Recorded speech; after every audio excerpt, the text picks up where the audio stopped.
And I think we're now going to go to a question from Ukraine. Thank you, Prime Minister. Daria Kaleniuk. I had Anti-Corruption Action Center from Ukraine. I passed the border a couple of days ago. I'm from Kiev. Most of my family, most of my team members are still in Ukraine, in Kiev, in Lviv.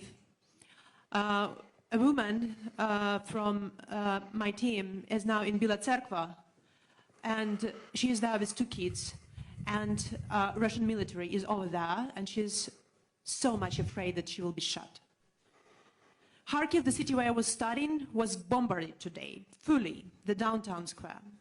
So you're talking about the stoicism of Ukrainian people, but Ukrainian women and Ukrainian children are in deep fear because of bombs and missiles which are going from the sky.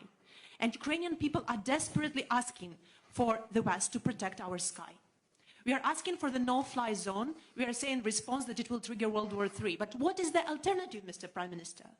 To observe how our children are, instead of planes, are protecting NATO from the missiles and bombs?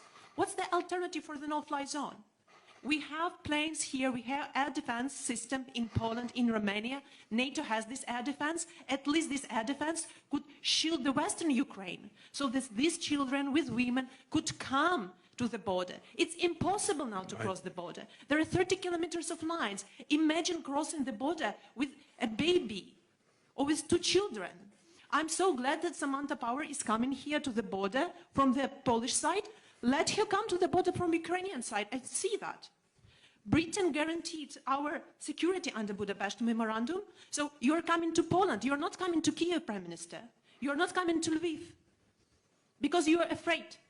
Because NATO is not willing to defend. Because NATO is afraid of the World War III. But it is already started. And these are Ukrainian children who are there taking the hit. You're talking about more sanctions, Prime Minister, but Roman Abramovich is not sanctioned. He's in London. His children are not in the bombardments. His children are there in London.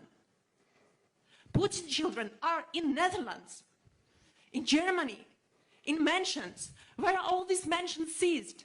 I don't see that. I see that my family members, that my team members are